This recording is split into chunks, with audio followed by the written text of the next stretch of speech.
Assalamualaikum warahmatullahi wabarakatuh. Beberapa saat lagi memasuki maghrib, ketika matahari sudah mulai hampir tenggelam, teja sebentar lagi akan memancarkan keindahannya. Di pantai Pondok Bali ini saya menyampaikan video yang ketiga, pembelajaran hukum pemerintahan daerah. Topiknya mengenai sejarah pertumbuhan pemerintahan daerah di Indonesia. Saya ingin mengulangi, mempertegas bagian terpenting dari video yang kedua, sekaligus juga meluruskan jika memang ada kekeliruan pilihan kata. Asas penyelenggaraan pemerintahan dalam kaitannya dengan hubungan pusat dan daerah ada tiga, yaitu asas desentralisasi, asas dekonsentrasi, dan asas atau tugas pembantuan in Medebewin. Nah, dalam kaitannya dengan penyelenggaraan otonomi daerah di Indonesia, pasal 18 Undang-Undang Dasar sebelum diamandemen menyebutkan kurang lebih begini kalimatnya: pembagian daerah Indonesia atas daerah besar dan kecil dalam susunan yang diatur dalam pembentukan. Jadi susunan pemerintahannya diatur dalam undang-undang pembentukan dengan mengingati dasar pemusyawaratan dan hak-hak daerah yang bersifat istimewa. Nah, pasal 18 ini kemudian diubah di amandemen menjadi pasal 18 dan 18A lalu 18B. Kita akan coba satu demi satu urai pasal-pasal itu. Paling tidak pasal 18 saja. Di pasal 18 ayat 1 disebutkan bahwa, saya akan lihat dulu pasal 18 ayat 1 itu. Di pasal 18 ayat 1 disebutkan bahwa Negara Kesatuan Republik Indonesia dibagi atas daerah-daerah provinsi, dan daerah-daerah provinsi itu dibagi atas kabupaten dan kota yang diatur dengan undang-undang. Ayat 2-nya, pemerintahan daerah provinsi, daerah kabupaten, dan daerah kota mengatur urusan sendiri, urusan pemerintahan menurut asas otonomi dan tugas pembantuan. Jadi, Undang-Undang Dasar menganut konsep yang tegas bahwa untuk urusan hubungan pusat dan daerah ada dua saja, yaitu asas otonomi dan tugas pembantuan. Lalu dalam ayat berikutnya disebutkan bahwa akan ada DPRD. Jadi DPRD itu secara konstitusional memang ada di provinsi, kabupaten, dan kota. Lalu juga urusan-urusan itu diatur dalam sebuah peraturan daerah. Peraturan daerah diatur juga secara konstitusional. Sahabat pembelajar, karena janji kita di video ini membincangkan mengenai sejarah perkembangan pemerintahan daerah di Indonesia, maka buku saya ini menyebutkan bahwa pada saat rapat panitia persiapan kemerdekaan Indonesia PPKI berapat tanggal 19 Agustus, juga perihal mengenai daerah Republik Indonesia itu diputuskan paling tidak 5 hal. Yang pertama, untuk sementara waktu daerah di Indonesia itu dibagi 8 provinsi. Jadi ada 8 provinsi pertama di Indonesia, yaitu Provinsi Jawa Barat, Provinsi Jawa Tengah, Provinsi Jawa Timur, kemudian Sumatera, Borneo, Sulawesi, Maluku, dan Sunda Kecil. Sunda Kecil itu sekarang menjadi daerah sekitar Nusa Tenggara Timur, Nusa Tenggara Barat gitu. Yang kedua, keputusan PPKI tanggal 19 Agustus itu, daerah provinsi dibagi dalam karesidenan yang dikepalai oleh seorang residen. Kemudian keputusan yang ketiga, gubernur dibantu dan residen itu dibantu oleh Komite Nasional Daerah. Kemudian poin nomor 4, untuk sementara waktu Koti, jadi level susunan pemerintahan Koti sebagaimana yang diatur di zaman Jepang itu tetap dia diteruskan sebagaimana sekarang. Begitu juga kedudukan kota atau Gemeente ketika ada di masa kolonial Belanda itu juga tetap berlaku sebagaimana sekarang. Sahabat pembelajar, setelah tanggal 19 itu, lalu bersamaan dengan 8 daerah provinsi, diangkat juga oleh Bung Karno dan Bung Hatta, itu 9 orang gubernur masing-masing mengepalai provinsi yang 8 itu. Nah, tanggal 23 November 1945 Atas usul dari Badan Pekerja Komite Nasional Pusat, maka dibentuklah, disetujui oleh pemerintah Undang-Undang Nomor 1 Tahun 45, Undang-Undang yang mengatur mengenai Komite Nasional Indonesia Daerah. Ini hanya 6 pasal saja. Jadi undang-undang ini tidak cukup layak sebetulnya untuk mengatur seluruh persoalan mengenai pemerintahan daerah, karena hanya 6 pasal saja. Pasal itu mengatakan bahwa pertama, Komite Nasional Daerah diadakan kecuali di daerah Surakarta dan Yogyakarta, di semua keresidenan, di kota yang berotonomi, kabupaten dan lain-lain yang dianggap perlu oleh Mendagri. Kemudian pasal 2-nya, Komite Nasional Indonesia Daerah menjadi badan perwakilan rakyat daerah yang bersama-sama dengan kepala daerah menjalankan pekerjaannya. Siapa saja kepala daerah? Tentu gubernur yang 8 orang itu, ditambah dengan residen yang mengepalai keresidenan. Jadi Komite Nasional Daerah itu menjadi badan perwakilan rakyat daerah.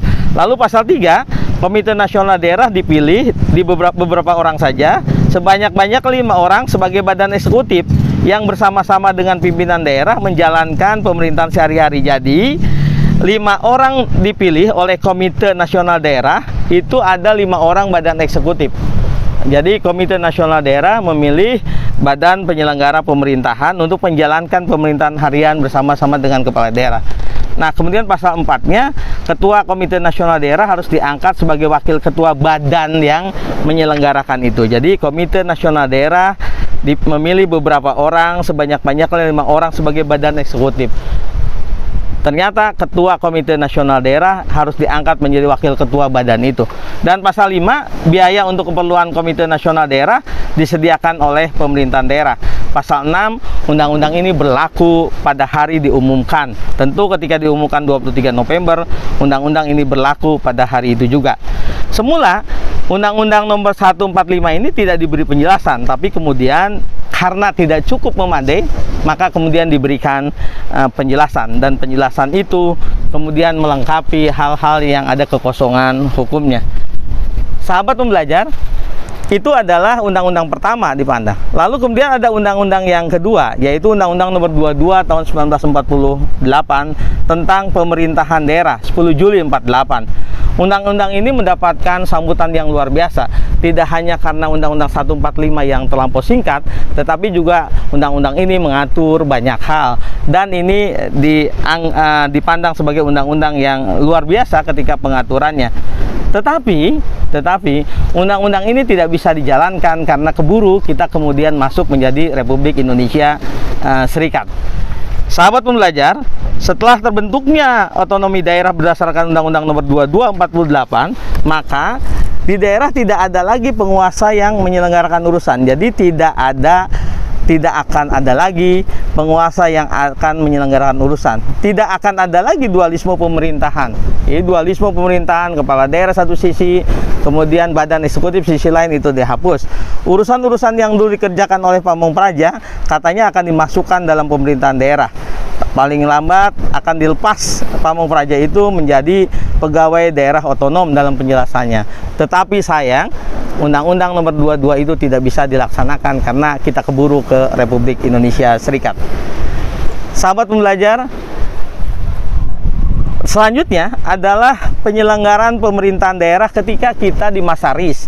Ada undang-undangnya ternyata, yaitu Undang-Undang Negara Indonesia Timur, Undang-Undang Nomor 44 Tahun 1950, yang hanya berlaku untuk negara bagian Indonesia Timur. Kita tidak akan jelaskan itu. Jadi saudara-saudara bisa mempelajari sendiri Undang-Undang Nomor 1, Undang-Undang NIT nomor 44 tahun 1950. Lalu kemudian penyelenggaraan daerah menurut Undang-Undang Nomor 1 tahun 57. Jadi ketika kita kembali ke bentuk republik dengan negara kesatuan setelah Undang-Undang Dasar dikembalikan, maka kemudian lahir Undang-Undang Nomor 157. Di undang-undang ini ditetapkan bahwa ada dua macam, yaitu daerah swatantra dan daerah istimewa. Daerah swatantra adalah satuan wilayah republik yang dibentuk menjadi daerah yang berhak mengurus rumah tangga sendiri. Sedangkan yang istimewa ditetapkan bahwa dia mengurus rumah tangganya sendiri. Antara kedua macam daerah ini tidak ada perbedaan tingkatan, bentuk, susunan, maupun kekuasaan. Perbedaannya hanya kedudukan kepala daerahnya. Jadi kepala daerah istimewa itu dipilih dan diangkat keturunan penguasa, misalnya di Yogyakarta, sedangkan di daerah Swatranta itu tentu saja mekanisme pemilihannya tidak berdasarkan keturunan. Nah, undang-undang ini, sebagaimana yang di video kedua saya katakan, undang-undang ini menganut sistem otonomi real yang menetapkan perumusan urusan rumah tangga bersifat umum, tetapi cukup menjamin adanya kesempatan daerah untuk bisa menunaikan tugasnya sesuai dengan kesanggupannya.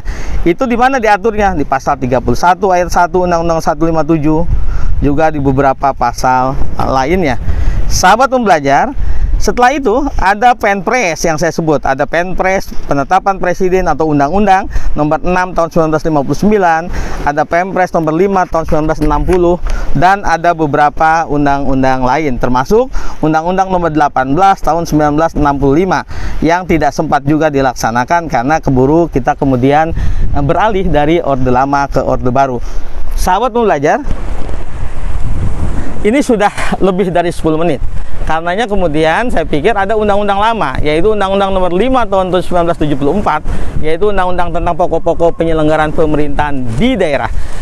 Itu dibuat di masa Orde Lama, di masa Orde Baru maksud saya, ketika Orde Baru mulai berkuasa tahun 72, kemudian menyelenggarakan pemilihan umum, dan hasil dari pemilihan umum itu mengeluarkan Undang-Undang nomor 5 tahun 74 tentang pokok-pokok penyelenggaraan pemerintahan daerah. Pokok-pokok pemerintahan di daerah itu, di kata-kata di sana menurut penjelasannya, daerahnya itu menjadi dua, yaitu wilayah administratif dan daerah otonom, kata-kata di itu. Jadi ada dua. Ketika kita menyebut Jawa Barat, itu disebut dengan daerah Jawa Barat menjadi provinsi daerah tingkat 1 Jawa Barat. Jadi daerahnya itu adalah otonom, kemudian tingkat satunya otonom, provinsinya itu adalah administratif. Akan kita jelaskan di video berikutnya karena sudah mulai adzan. Assalamualaikum warahmatullahi wabarakatuh.